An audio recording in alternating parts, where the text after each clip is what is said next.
Hey, fam. Are you guys enjoying this season so far? Because I know we are. Yes. What's up? We've What's up? we have We more amazing guests for you today, of course, as always.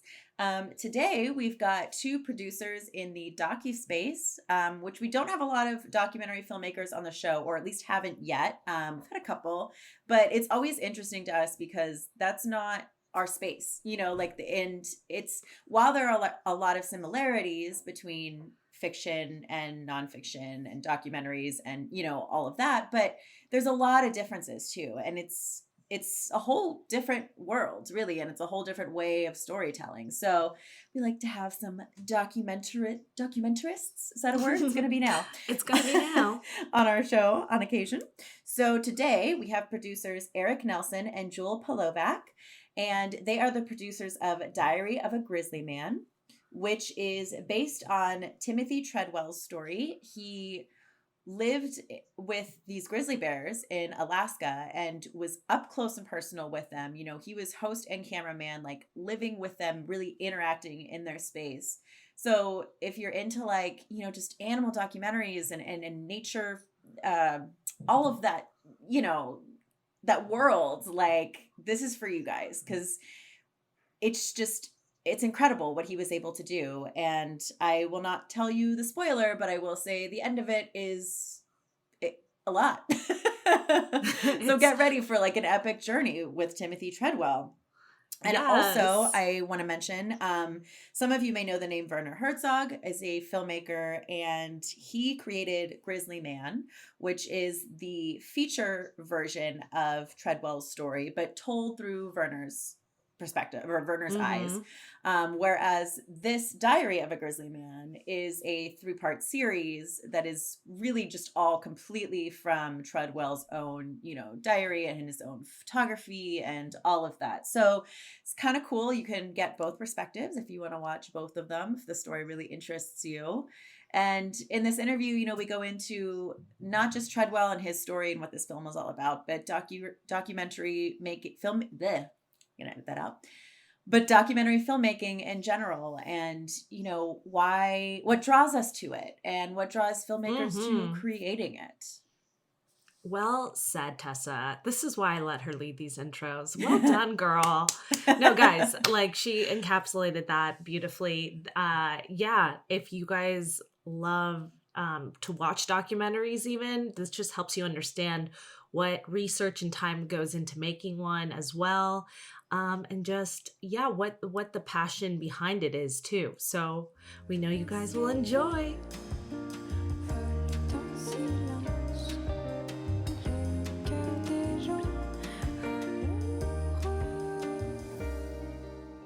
So welcome, Erik and Jewel. Thank you guys so much for joining us today.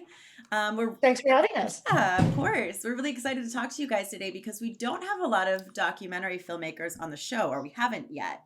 And this is a world that Carolina and I aren't personally a part of, but we're very interested in because so many things are so similar to narrative fictional filmmaking, but so many things are also so different.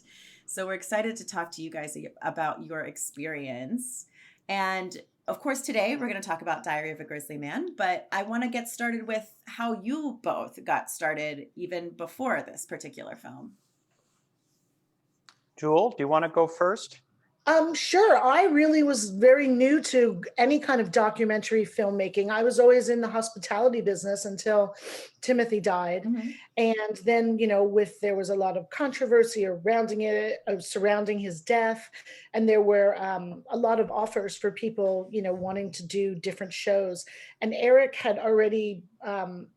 was working on a series, I believe it was called Anatomy of a Bear Bite. Anatomy of a blank bite. Yeah, it was like a bite series kind of. Mm-hmm. And we collaborated on that. Part of it was focused on Timothy. And then Erik was the one who decided or who approached me about doing a documentary. And that was the first time that I have ever really done anything like that. And I pretty much handed over to him because he can tell you a lot more. Yeah, so Jewel's major documentary credit she quit while she was ahead. Grizzly Man was her first producer credit in documentaries. Mhm. It was also my first feature documentary credit, though prior to Grizzly Man, I had something like 25 years of experience in nonfiction, Mm-hmm. television specials, other documentaries, always nonfiction though. Mhm. So the feature documentary world, Grizzly Man was my first film, and I've since sort of abandoned commercial television and doing almost exclusively feature documentary work from now on. So I've been in this world much longer than I care to admit. For our listeners, could you explain what Grizzly Man was about? Well, Grizzly Man was based on the life, work, and tragic death of Timothy Treadwell, who for 13 summers lived amongst grizzly bears and filmed his own film. He filmed his own documentary of his life with the bears. And when he was attacked and killed by the bears in 2003, it became an international news story. And I had a hunch that in that footage there was a film lurking there. And I had met Werner Herzog at a film festival, and we had sort of become pals, and one thing led to another, and I enlisted him to do the film, which he very much wanted to do. And that was my first. I did 4 films with Werner Herzog: Grizzly Man, Encounters at the End of the World, Cave of Forgotten Dreams, and Into the Abyss. And we've since now gone our separate ways professionally, but we stay close and work together. And Diary of the Grizzly Man is the making of, in some ways, Diary of the Grizzly Man. Diary of the Grizzly Man is the film Treadwell is making out there. And it's taken 17 years to get it where it needs to go. Wow. And we're speaking on the day it's finally being released. And Timothy Treadwell is the director of the film. And it's safe to say that he literally died to make this movie. Yeah. This is his life's work, restored and captured in 3-hour shows. Wow. 3-hour films, basically, a 3-hour miniseries, if you will. And how amazing is that, he put everything into this film that he was making, died before it was able to be put out there. And it's now like in his honor getting to be finished and put out there, and people get to really see what he was creating. That's amazing. Well, it is. And he had written diaries when he was in the field. Jewel can talk about this, but he was very much a master communicator. Mm-hmm. And he wrote diary entries about his experiences in the wild. And those became the script. So as he would write at night about what had happened during the day, we had the footage that he had shot, and we married the two together. So this is really in his words and his images. Wow. There's no intervention between, there's as few barriers as possible between what Treadwell intended in his film. Mm-hmm. He might have made some different choices, but had he made the film at the time if he had made the film 15 years ago, it wouldn't look as good as it does now, right? Because we were able to digitally restore the footage and bring it into widescreen and sharpen it up and make it look a lot better than it was originally photographed on a souped up home video camera back in 2000, 2001, 2003. Mm-hmm. Yeah, that's amazing. And how much of this was kind of taken from Grizzly Man by Werner Herzog versus? None. There's not a single frame. Okay. There's not a single duplication. Yeah, it's all new footage from what was in Grizzly Man. It's Grizzly Man is really the making of this film. Mm-hmm. Grizzly Man focused on Timothy Treadwell, his personality, his interior monologues, and his perspective of nature, Treadwell's perspective of nature, and Herzog's perspective of nature, which are very different. So the film's kind of a making of / debate between Werner Herzog and Timothy Treadwell about nature. And Diary of the Grizzly Man is an immersion into the world that Treadwell lived in the wild, what he was experiencing day to day, living amongst grizzly bears and foxes. That's amazing. Wow. It's something I don't feel like we often get,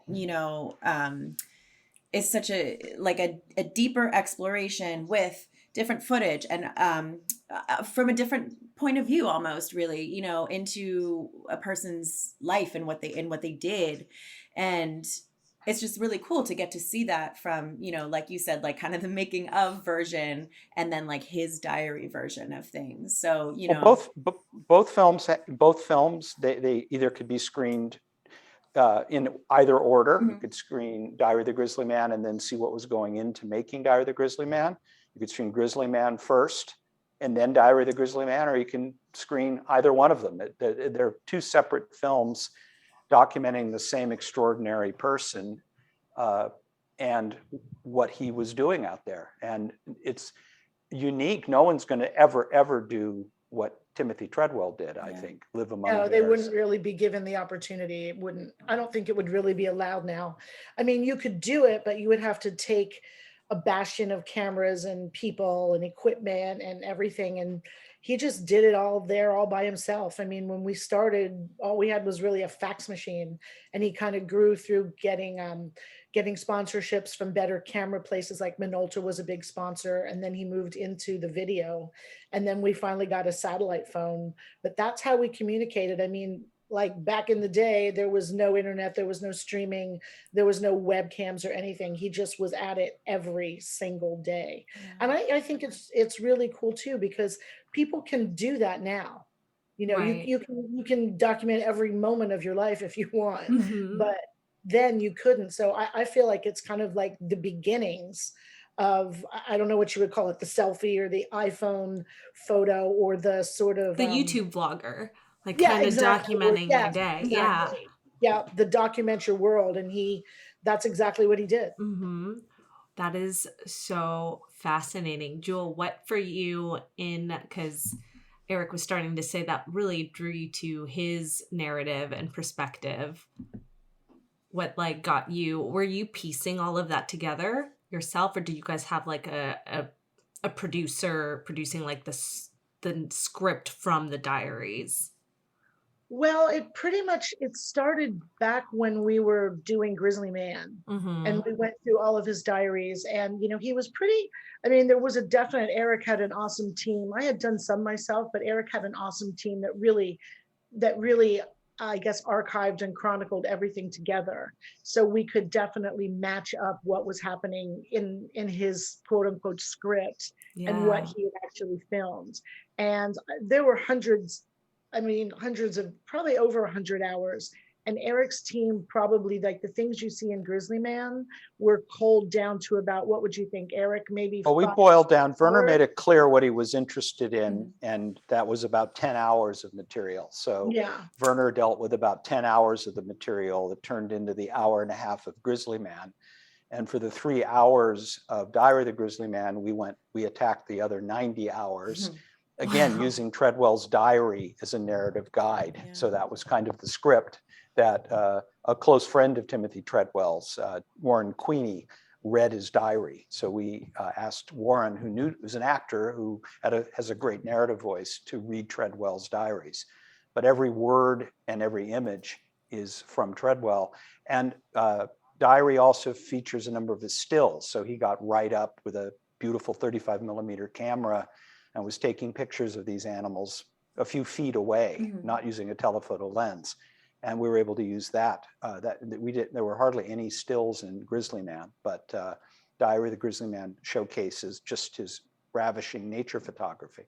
That's amazing. Yeah, he took over 10. I have probably archived that I did myself about 10,000 images. Oh and my goodness. I've culled it down to probably about 1,000, because you shoot maybe 10 of the same thing, just super fast. So Right. there's a lot of photography. There's a lot of stills out there. Someone mentioned the other day, if he had been alive, he would have been like Instagramming the heck out of everything. Yeah. Because there really wasn't a platform. So I'm super excited about Diary of the Grizzly Man coming out for kind of a whole new generation, like people like yourselves. Right. No, that is super inspiring, because again, like, we haven't had many documentary filmmakers on our show, and it's like, how do you get into that? What kind of draws inspiration to you or the tools to get started? And it's really, we're so blessed to have the technology to use our own iPhones if we want. And And you can view like your own, YouTube channel in that way too, if that's what you're trying to, do a diary every day. So there's a Sure, lot of exactly. ways to go about it. But that was my question. The next question was going to be how much of the footage and content you had. And yeah, definitely, I think this is probably very common when you're doing a documentary and getting research done. You're going through logs and logs of footage, information, articles. So it's nice to hear it from your end, like what tangible resources you had to work with, and wow, it's still astronomical. Like, there's Well, so yeah, and much. imagine, now there's a phone, you just scroll through, you put it up on a big screen, you decide what you want. There Mhm. it's, you get a light box and you put a slide on there, and, it might be perfect, but it might not. And you can't just go in with a Photoshop or something and fix it. Mhm. I mean, you Mm, can now, but you back couldn't back then. then, So just right. everything was so hands-on. So just the sheer amount of tenacity it took for him to be out there in the cold, in the rain, in the weather, with his cameras, and then coming back and actually developing every single one. Yeah. It's again, it's kind of a lost, perhaps, art. I think Yeah. it's kind of back though. I heard people like to buy old film now. Yeah. Yeah, I mean, people Yeah. definitely do it as a hobby, but especially with nature photography, like I grew up obsessed with Animal Planet. So I was always watching shows, Cool. like that. And I always thought like, okay, there's, the host that's doing all this stuff, but like the camera guys, like, they're all Yeah. in the midst of it too. But the difference is, a lot of times they are using like a telephoto lens. So it looks like they're really close up, but they're actually not. Whereas Right. you're Yeah. saying that he was right up there, with the animals because he was It both being was. cameraman and, host and all of these things, which is really unique, I think. Exactly. And today, with the technology today, is still would be a phenomenal achievement of Treadwell, Yeah. because even today, no matter what he had, he still put himself in the middle and was dealing 3 feet away from grizzly bears. No one would ever allow that to happen. If he was doing a live Instagram, a park ranger would arrest him and escort him off of the preserve, Yeah. and Yes. they would have been banned. He couldn't have done it. So no one's ever going to do this again, I think. The only thing that technology allowed us to do was to take footage that was shot with not the high definition film Mhm. that we have today, but to turn it into high definition, to basically make it crisp. I don't know if either of you saw anything that Peter Jackson did in the Beatles documentary, Get Back, Mhm. but he did the same thing where he restored footage shot in 1969 that was shot in 16 millimeter and brought it to widescreen and eliminated the grain and made it look like it was shot yesterday. And we did, using a lot of the same technology, did the same thing with Timothy's footage. So we've brought his work up to technological snuff, but the actual immersive experience he went through for 13 years is kind of unreplicatable even today. No one's going to do this. Yeah. No one should do this. Yeah. No. That too. What Then I have a question to pose to you both. What do you feel then was his message in putting himself, out there in danger? And, what do you think he wanted to tell people the most? That's you, Jewel. That's you. Well, Timothy. he started out, just kind of, he had problems with addiction, with drugs and alcohol earlier in life, and he kind of sort of, I guess, needed a purpose, Mhm. once you're sober. And I also have said before, and I'll say it again, I mean, he loved animals and he loved educating children. He was really good with both, but he also was a little bit of an adrenaline junkie, Mhm. that kind of, what's next. And he was lucky enough, before we really got the cameras, he was with some of these animals when they were young. So by the time he got the cameras together, the bears were used to having him in the landscape. Mhm. Did they trust him? I don't know. Did they think he was his friend? Who knows? But they definitely accepted him as part of the landscape. So I Mm, think with the fortuitousness of that, like him getting a combination of grit and determination and luck, I think that he really knew that um, he could use this footage to try and educate children.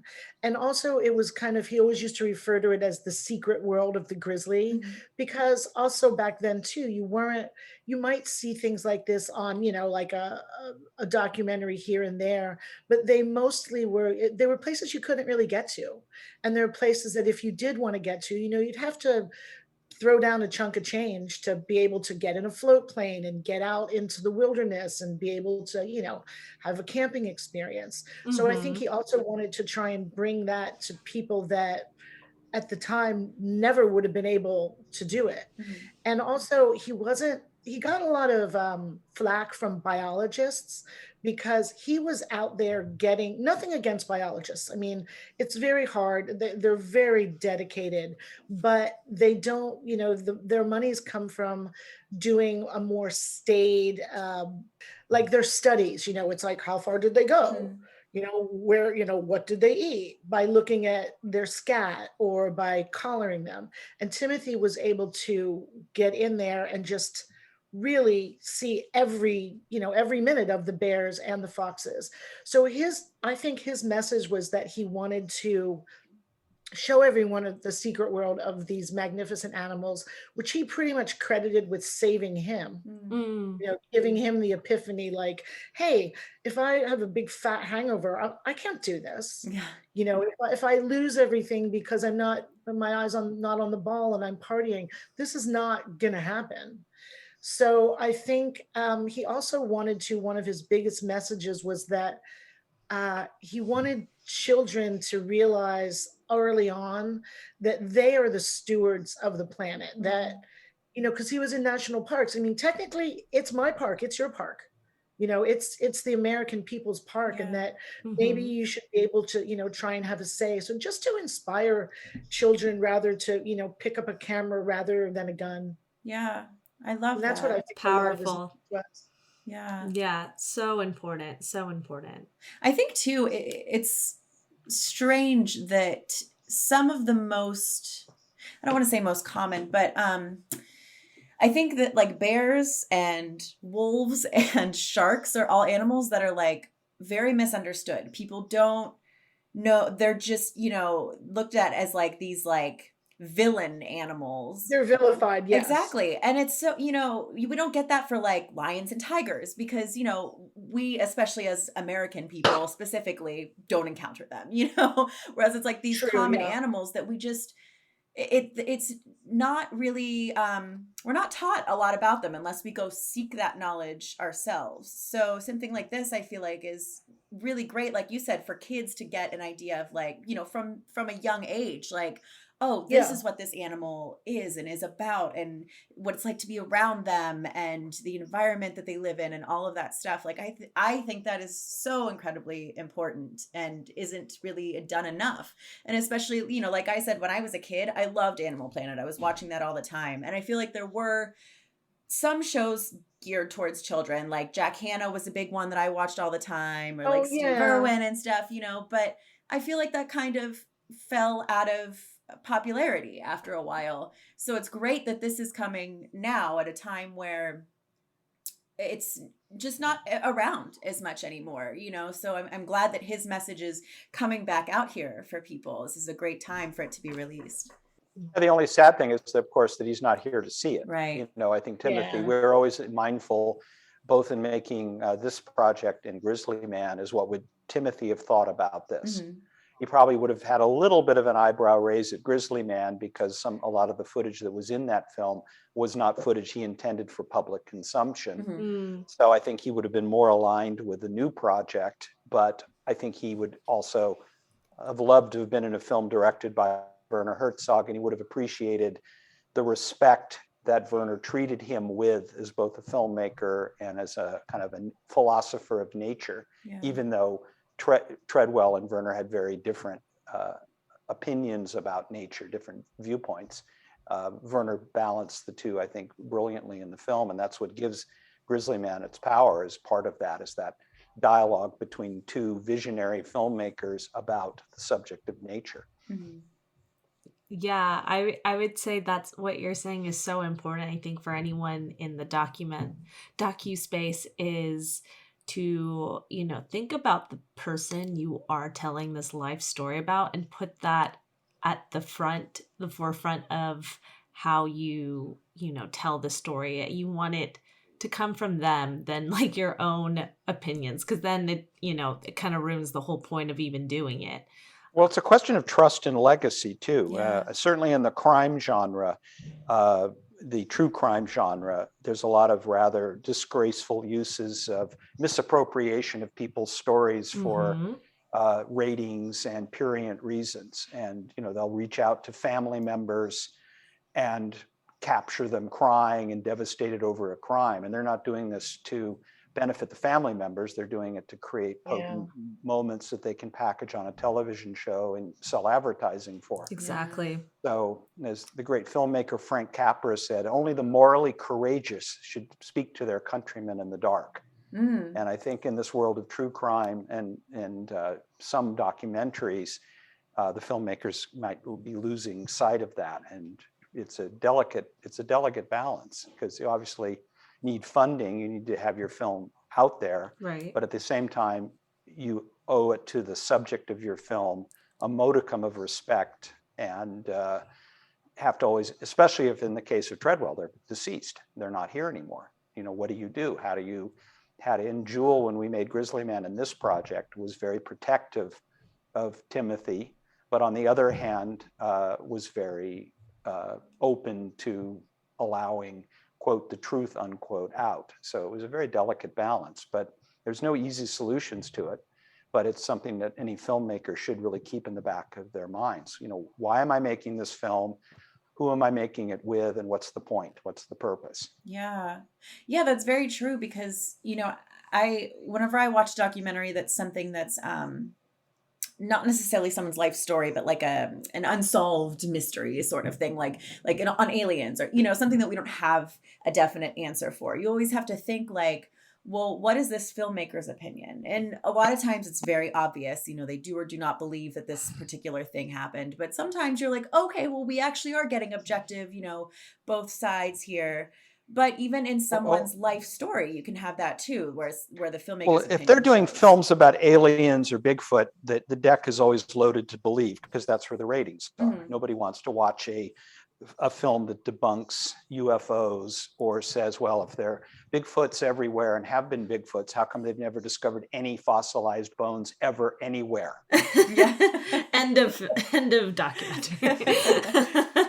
Just something a question one could ask. And I, way back in the day, I was the head writer of Unsolved Mysteries, so I know of what I speak. So I know, and I've done my share of, could it be a UFO? We cannot say yes, but we cannot say no. That school of filmmaking, and God bless it, and I'm guilty as charged. But even at the time of doing it, there was a certain cynicism involved. And as you sort of mature as an artist, quote unquote, you try to learn from your mistakes, or sort of analyze differently, which is kind of why I've been away from television for, quote unquote, TV for about 15 years. And I don't regret a second of it. Some of my proudest moments are doing animal attack video shows for Fox TV, or Busted on the Job, where the emblematic video is a guy drinking, peeing in the coffee pot of his boss. I have no shame in this area, and I'm guilty as charged. But at least, there's a point where you sort of say, okay, let's put aside our childish things and move onwards. This season, FemmeRegardPodcast is sponsored in part by Celtics, the all-in-one solution for script writing and video production planning. And Femme, we've been using them for all our projects. Celtics has been providing valuable script writing and pre-production tools for creators for 20 years, and their cloud-based studio just keeps getting better and better. One recent addition we love is the multi-column AV script editor. This script format combines traditional script writing with storyboarding and shot planning for a visual-driven script writing experience. With this unique script template, you can script write, storyboard, and create shot lists in the same document, easily prepare professional, presentation-ready documents for your team and clients, and work collaboratively. With real-time collaborative script editing, secure sharing links, revision tracking, and comments features. And Celtix's multi-column AV script editor is completely connected to all tools in the Celtix studio for a faster and easier to manage pre-production workflow. Head to Celtix.com, that's CELTX.com, to create your free 2-project Celtix account and to learn more about Celtix's multi-column AV script editor. When you sign up, you'll get unlimited access to Celtix's full suite of tools for your first 7 days. Celtix, the all-in-one solution for script writing and video production planning. Tessa, I'm seriously digging Jambox. The fam needs to hear about their extensive music and sound effect library. I agree. Not only do they have a huge library created by Hollywood-level composers, but you can search through it all based on criteria like genre and mood. Plus, they even have detailed stems you can use to create your own soundtracks from the elements they provide. You can literally be your own composer. 6,000 unique tracks and tens of thousands of stems, plus over 10,000 sound effects. Carolina, that's amazing. Oh, it gets better. They even gave us a discount code for our listeners. 10% off with Femme10. Connecting filmmakers with ridiculously good music and sound effects. Go and visit jambox.io and start leveling up your sound production. Exactly. Again, that's code FEMME, F-E-M-M-E 10 at jambox.io.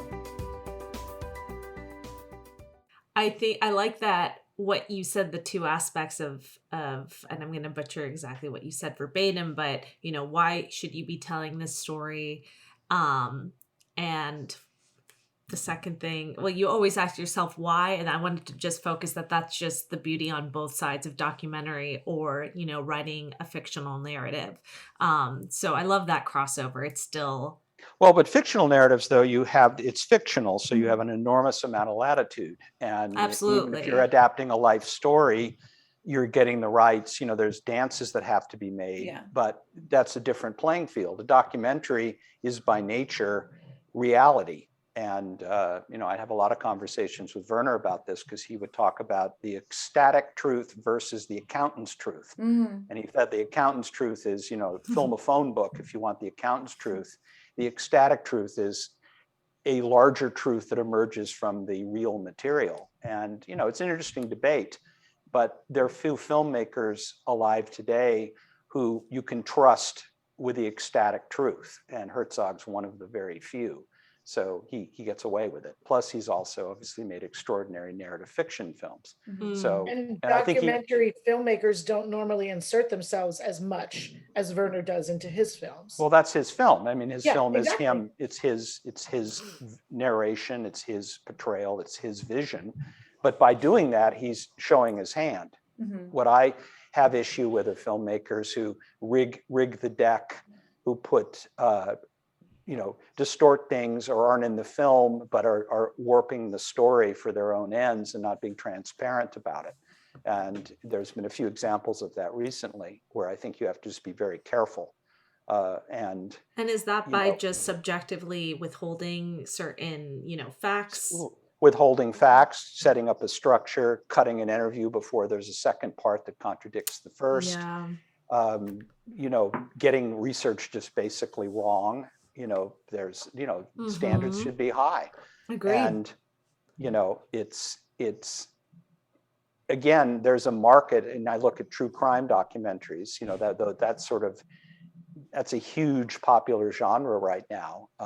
And sometimes, let's just say the editorial is not as rigorous as it should be. People are going out to develop these things and interviewing people in jail who are honestly there falsely, getting their hopes up, getting access to all their materials, coming back 3 or 4 times, and then ultimately the network decides not to do the project. And these people were counting on this project, getting them out of jail. And what are you going to say to the people? Oops, sorry.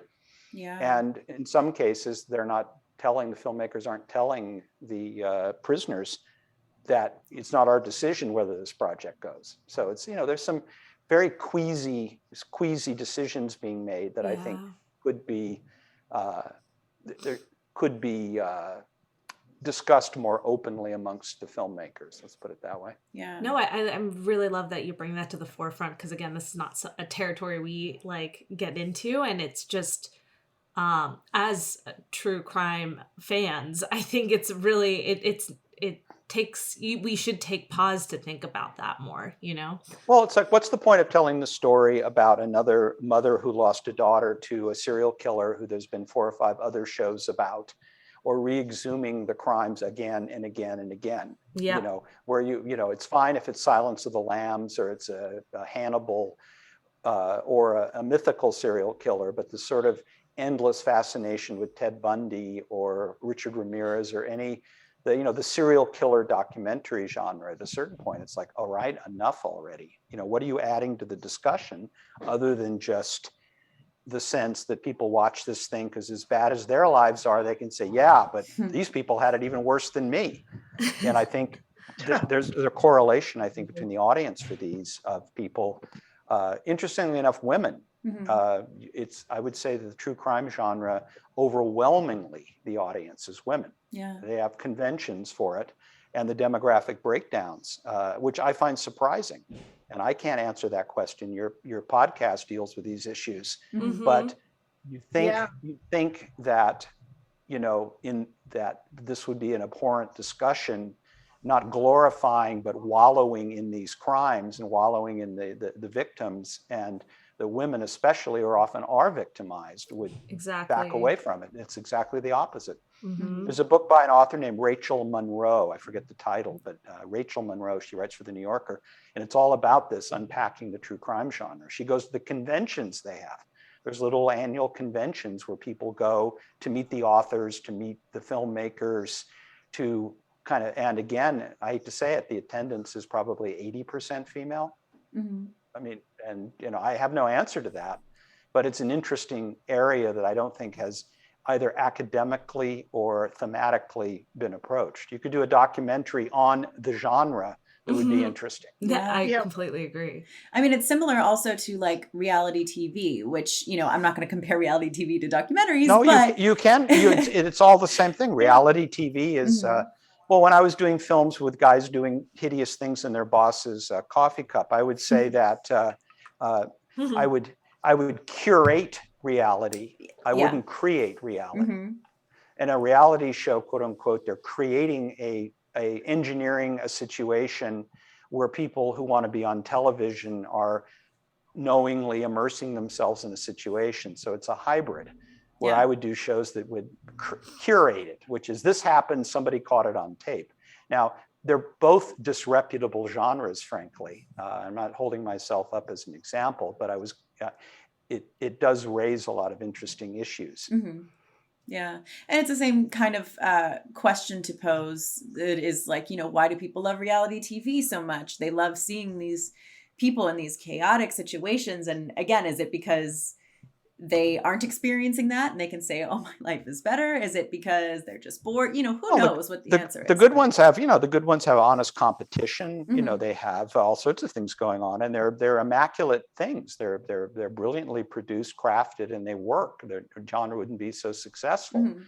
I just, personally, it's not a genre I'm really that interested in. And one of the reasons I sort of turned my attentions professionally from television to feature documentaries was the documentary on television genre was either becoming true crime or becoming reality. A cast, let's follow crab fishermen, let's follow people who build motorcycles, let's follow this and that. And these aren't documentaries, because once the cameras are rolling, everybody acts differently.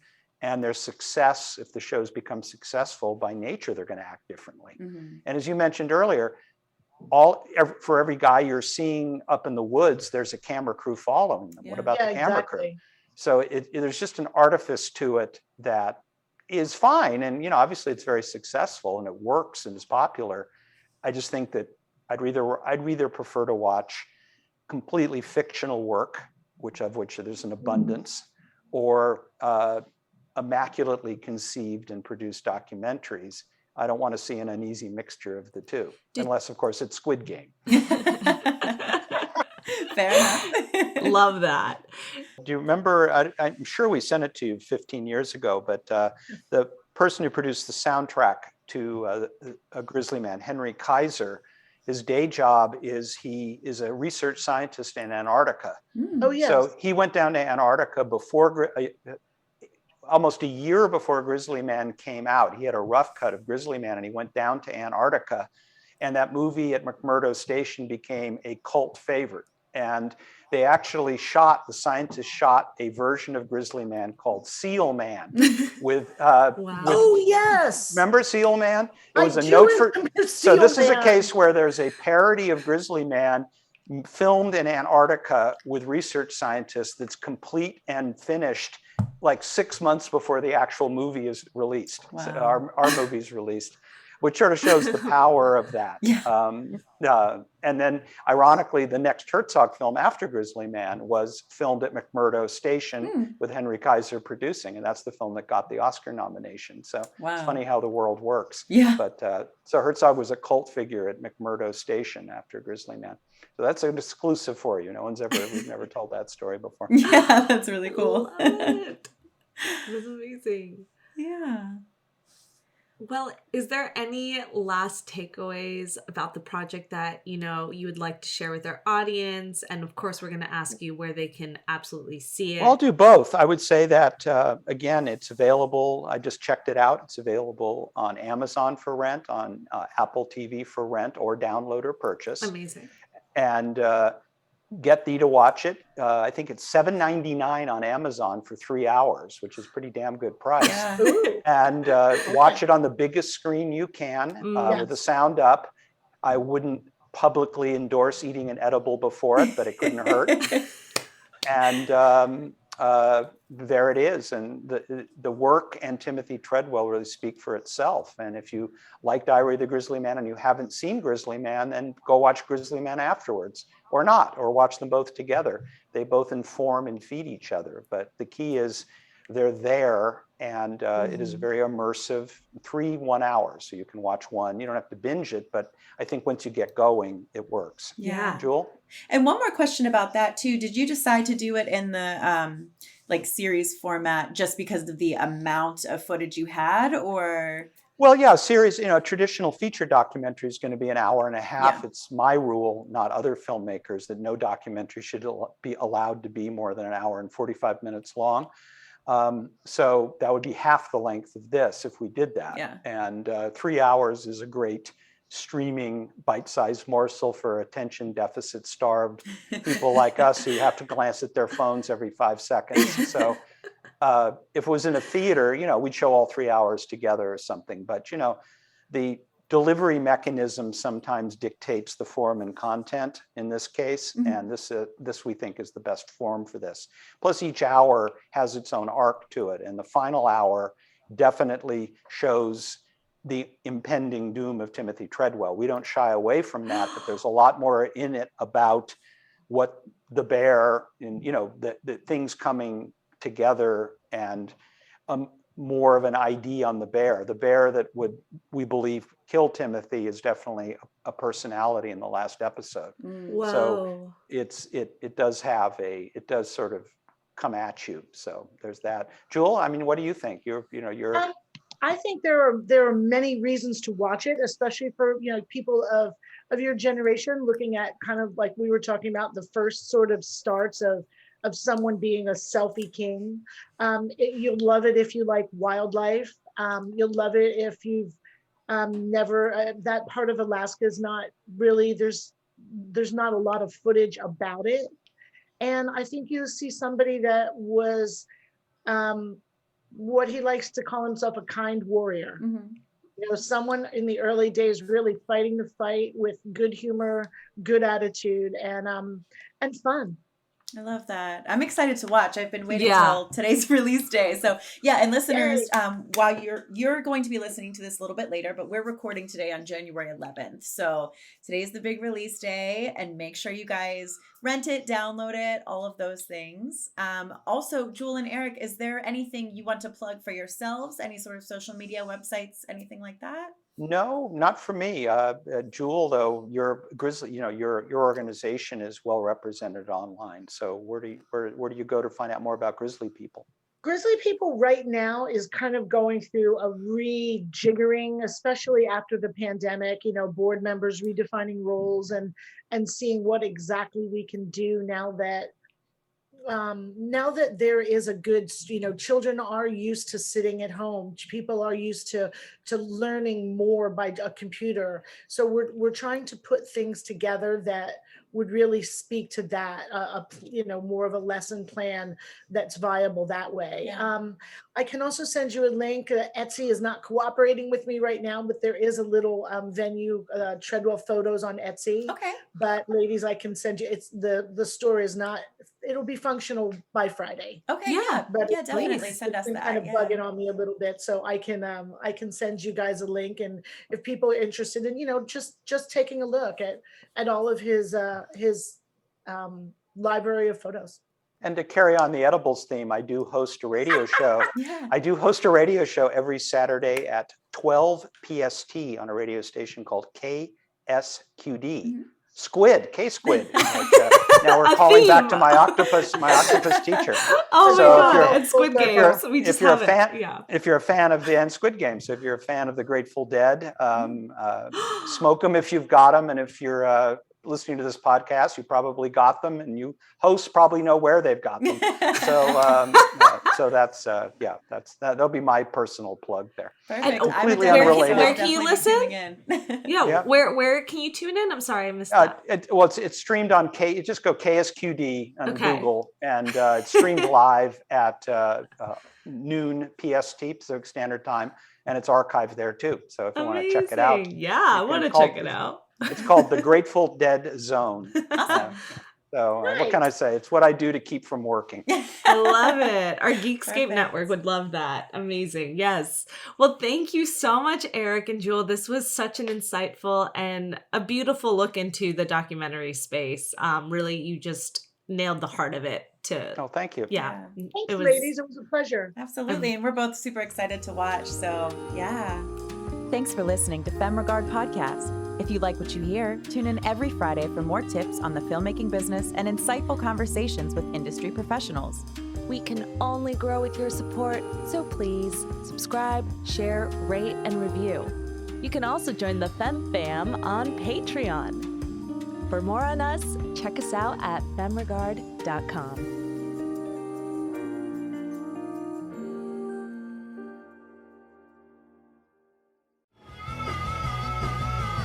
You're listening to the Geekscape Network.